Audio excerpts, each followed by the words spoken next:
Er du glad? Er du glad? Okay, jeg må indrømme, at dagene de går ret hurtigt for tiden. Jeg sidder lige nu her klokken 5 minutter over 6 tirsdag aften og forbereder det sidste til en brand- og marketingstrategi workshop, vi har i morgen med en ny kunde. Og det er altid sådan, jeg bliver altid overrasket, når vi sidder og prepper mod de her workshops. Sådan som det er, når vi tager nye kunder ind i Nebel & Rode. Så det første vi gør, det er, at vi har den her brand- og marketing workshop som sådan en kick-off. Og forud for den workshop, det er en cirka 2-3 timers lang workshop, vi afholder oftest fysisk på vores kontor. Og forud for den workshop, der giver vi ligesom de cases, de brands, vi arbejder med, nogle lektier for. De skal blandt andet udfylde deres storyline, deres value proposition, hvilke fokusmarkeder de har, hvilke fokusprodukter de har i deres sortiment. Og så skal de udfylde en beskrivelse af deres primære persona og deres sekundære persona, ud fra nogle kriterier, vi giver dem. Og det er egentlig ret interessant hver eneste gang, vi sidder i den her øvelse. Og det er uanset om det er nye brands, eller brands, der har eksisteret i over 10 år, så bliver de altid virkelig overrasket over, hvordan og hvorledes de kommunikerer versus hvordan det er brand. Og det interessante her, det er, at vi oplever 9 ud af 10 gange, at de brands, vi laver strategi for, når de fortæller, hvem de er, og hvordan de gerne vil være som brand, og vi så viser dem, hvordan deres udtryk er igennem typisk deres paid annoncering, hvordan deres content er, så er det 2 fuldstændig modstridende. Så det er derfor, det er så sindssygt vigtigt, at vi går ind og ligesom får defineret og styr på de her ting fra starten af et samarbejde. Hvis man ligesom bare gik ind i en annoncekonto, og så kiggede man historisk på, hvilke content, der er performet, og så lavede man nogle iterationer af det, så kan man ende med, at allerede fra starten af et samarbejde, gå ud af en forkert vej. Så når vi afholder de her workshops og viser dem den markets research, vi har lavet forud for workshoppen, så giver det bare nogle ret interessante snakke i forhold til, hvor brandet er og hvad brandet skal være. Så i virkeligheden så er det så værdifuldt, når vi starter vores samarbejde med kunderne på den her måde, og gøre, at vi kan stille fuldstændig skarpt fra dag 1 af, og vi ligesom kan sætte eller bygge et rigtig godt fundament i forhold til at skalere dem derfra.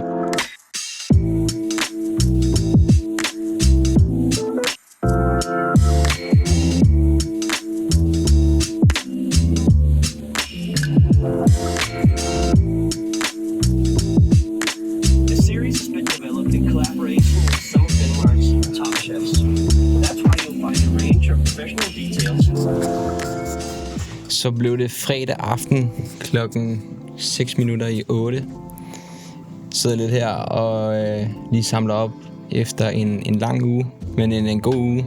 Hele teamet sluttede lige af her i dag med en aktivitet inde på Christiansborg, hvor vi var inde til sådan noget mystery box. Det er sgu egentlig et meget sjovt koncept.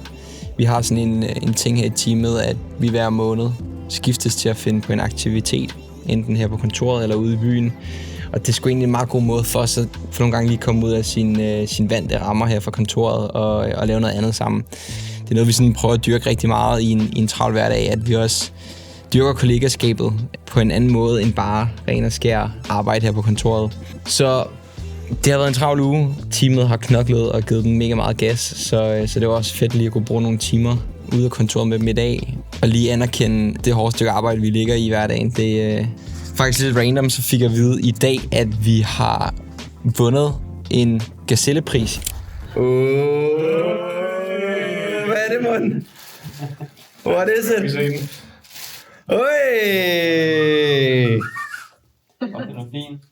Ej, den er super fin. Det er måske sådan cirka 2 måneder efter alle andre virksomheder har fået deres gazelle. Og det var egentlig en sælger, der ringede til mig og ville sælge mig noget, fordi at hun havde set, at vi var blevet gazellevindere. Så jeg havde godt tænkt over, at altså, der er nogle kriterier, man skal opfylde, og jeg havde godt tænkt over, at vi egentlig ledte op til det, men vi havde ikke hørt noget, og ja, så tænkte vi ikke videre over det. Men det er jo til sådan en god måde at reflektere over, hvor langt man er kommet i forretningen, og hvor vi står som bureau i dag. Ja, i virkeligheden en god anerkendelse, tror jeg mere det er, på hvor langt man er kommet. sidder lige her og arbejder på brand- og marketingstrategien for en af de nyere cases, vi har startet med. Et super nice brand, som virkelig har fat i den lange ende og forstår hele content-delen og er virkelig dygtige på den front. Det interessante ved den her case, det var, at de kom til os, og vi var inde og lave en audit af deres setup. Så gik næsten 70% af deres spend til DPA-annoncer. Trods at de har sindssygt meget godt content og godt indhold, som også lå i annoncekontoen, var opsat som annoncer, helt klassisk. Problemet er bare, at 9 ud af 10 tilfælde, hvis dine dynamiske annoncer ligger i konkurrence med klassiske billeder og videoer, så vil spendet ryge mod DPA'erne. Og det er lidt en udfordring, når du bruger sindssygt lang tid og mange ressourcer på at udvikle en masse godt content, og du gerne vil bygge et brand. Det er, at hvis du ikke har den rigtige struktur, kampagnestruktur, og går ind manuelt og tager styring på, hvor meget spend der allokeres til DPA-annoncerne, så kan du risikere, at det hele rører mod netop DPA-annoncerne, og det vil sige alt det indhold, du laver, som egentlig skal være med til at definere og bygge dit brand, det ender med at blive underspændt og virkeligheden ikke blive vist. Så det er sådan en relativt klassisk fejl, som vi ser på mange af de ting, eller mange af de audits, vi laver, især på brands, hvor at de måske kommer fra et andet bureau, eller selv in-house har haft lidt for meget fokus på performance. Fordi det er klart, når du sætter din kampagnestruktur op, og du beder Meta om at definere, eller om at skabe flest mulige køb billigst muligt, så vil den gør det, og det er klart, så begynder den også at nedprioritere content, som måske ikke er direkte performance-baseret, men noget, der bidrager mere til dit brand, noget, der giver en eller anden form for en look and feel, som nødvendigvis ikke driver konverteringerne bedst muligt nu og her, men giver en langsigtet uplift. Det vil blive nedprioriteret.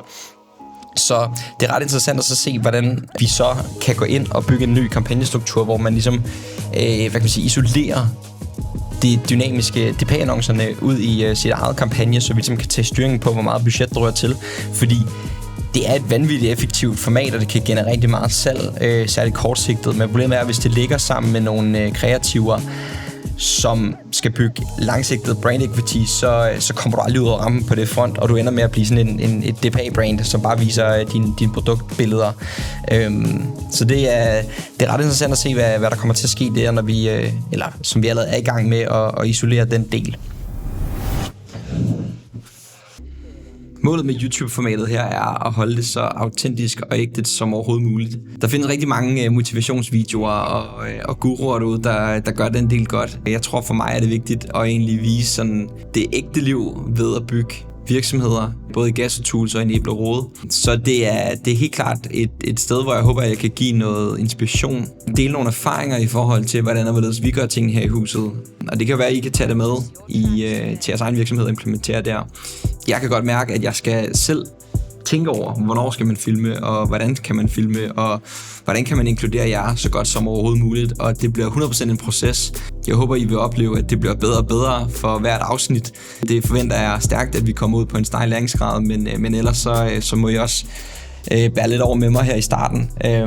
Det er sgu også rimelig meget ud af min komfortzone at dele ud og tale til et kamera på den her måde, men jeg har også drevet sindssygt meget af impact og drevet virkelig meget af at kunne dele tips og tricks og guides og dele de learnings og erfaringer, man selv har gjort sig igennem årene, og man løbende gør sig.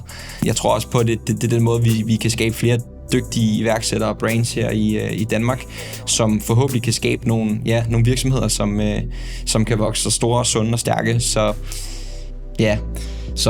jeg tror det sidste er at sige, jeg håber, I vil følge med her på kanalen.